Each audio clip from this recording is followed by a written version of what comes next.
Bagaimana penjelasan tentang Keluaran 20 ayat 4 bagi agama Katolik yang di setiap gerejanya banyak patung-patung? Baca lengkap. Jangan hanya ngomong ayat 4, perhatikan seluruh teks.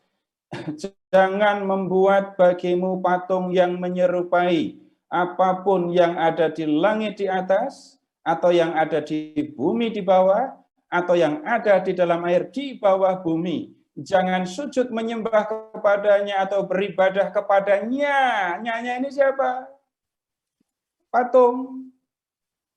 Yang dilarang adalah membuat patung untuk disembah.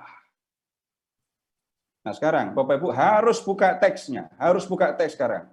Keluaran 25. Harus buka, nggak boleh nggak buka ini. Jadi habis ini pertanyaan yang barusan diajukan, gampang sekali Bapak Ibu menjawabnya. Keluaran bab 25.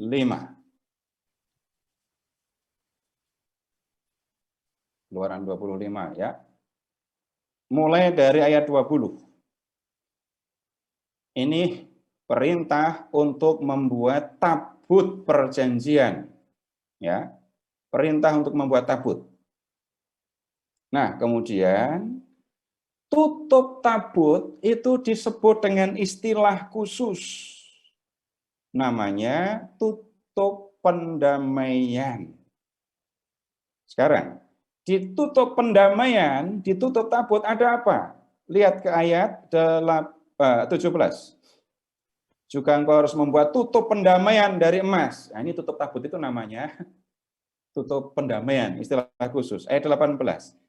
Haruslah kau buat 2 kerub dari emas. 2 kerub dari emas. Kau buatlah itu dari emas tempaan. Ayat 19. Buatlah 1 kerub di ujung sebelah sini, 1 kerub di ujung sebelah sana. Ayat 20. Kerub-kerub itu harus mengembangkan kedua sayapnya ke atas. Sedang sayap-sayapnya menudungi tutup pendamaian dan mukanya menghadap masing-masing. Pertanyaannya, kerub dari emas. Patung atau bukan? Ada muka, ada sayap. Patung, jelas patung. Dan kemudian, Bapak Ibu lihat, ayat 21. Haruslah kau letakkan tutup pendamaian itu di atas tabut. Dan dalam tabut itu engkau harus menaruh loh hukum yang akan kuberikan kepadamu. Dan di sanalah aku akan bertemu dengan engkau, dan dari atas tutup pendamaian itu, dari antara kedua kerub yang di atas tabut hukum itu, aku akan berbicara dengan engkau. Punya bayangan? Tabut, di atasnya ada 2 kerub, dan Tuhan mengatakan, kalau aku mau berbicara dengan kamu, aku akan datang ke situ.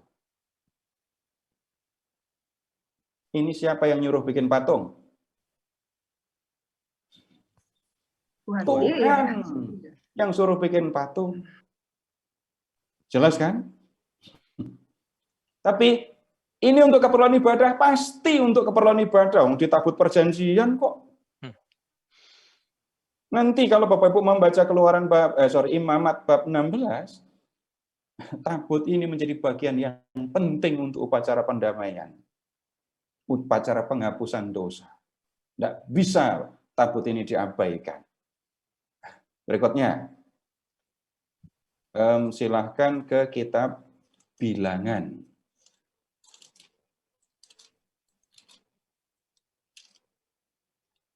Bab 21.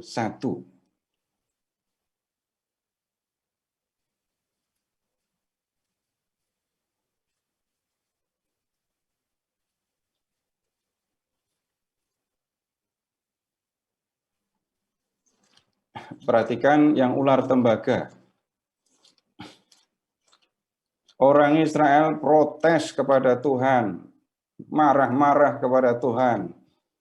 Lalu yang kemudian terjadi Tuhan mengirim paket ular tedung. Silahkan membayangkan ular berbisa yang hidup di padang gurun. Dan ular berbisa itu kalau menggigit, yakin. Sekali gigit tinggal pergi.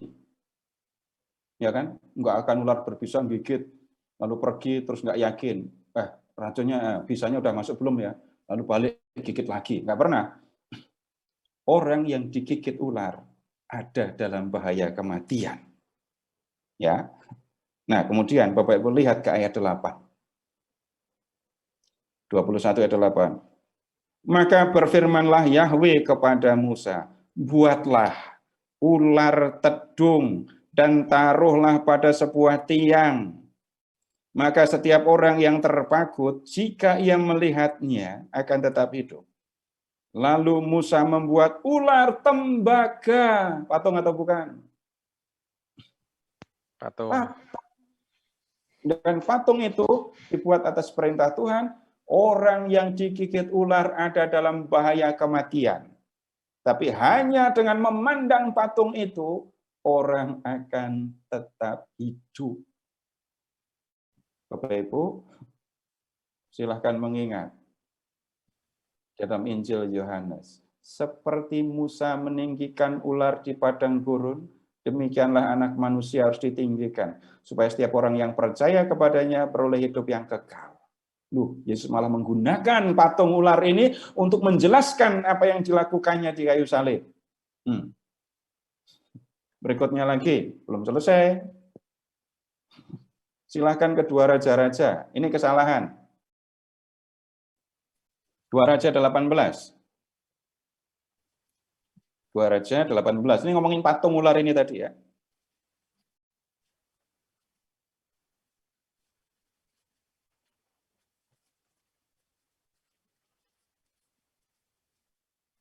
Ini cerita atau kisah tentang raja yang bernama Hizkia. Ini raja yang baik ini. Ayat 4.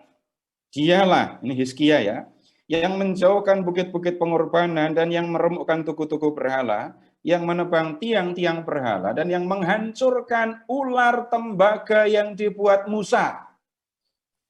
Jadi ular tembaga itu akhirnya dihancurkan oleh Raja Hizkia. Kenapa? Sebab sampai pada masa itu, orang Israel memang masih membakar kurban bagi ular itu yang namanya disebutkan Nehustan. Patung ular tembaga di zaman Raja Hizkia diperlakukan sebagai berhala. Nah, Bapak Ibu, apa yang terjadi di dalam gereja Katolik? Di tempat suci ada patung, nggak ada masalah. Di tabut perjanjian ada patung. Kalau Bapak Ibu mengikuti Salomo ketika membangun bait Allah, ada patung di bait Allah banyak. Patung sapinya aja minimal ada 12. Patung kerubnya di ruang Maha Kudus ada patung kerub gede-gede. Di tempat suci ada patung dan tidak ada masalah. Yang menjadi masalah adalah kalau patung diperlakukan sebagai dewa lalu disembah. Pertanyaannya dibalik, orang Katolik nyembah patung. Kalau Bapak Ibu sendiri menjawab, ya kami menyembah patung, ya kacau. Kacaunya kenapa? Patung di dalam gereja Katolik itu tidak mengganti, tidak kemudian dijadikan sebagai berhala. Jadi kalau Bapak Ibu, kok jadinya ngomong kayak gini saya. Jadi Bapak Ibu, kalau Bapak Ibu di gereja, bahkan di rumah Bapak Ibu ada patung, Bapak Ibu harus belajar, ini patung ini sebenarnya buat apa. Ada banyak nilai. Alumni gereja Katolik itu Bapak Ibu sudah banyak yang di surga. Nah itu patungnya dipasang di gereja itu.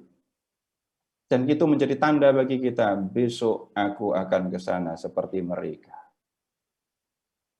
Lihat patung Santo Yusuf, ini orang yang paling orang yang punya peran penting untuk karya penyelamatan yang aku terima dari Yesus. Lihat patung Bunda Maria sama seperti itu. Apalagi ngelihat patung Yesus yang di kayu salib. Kenapa perlu korpus? Kenapa bahkan harus ada korpus? Tidak ada kasih yang lebih besar daripada kasih seorang yang menyerahkan nyawanya untuk sahabat-sahabatnya.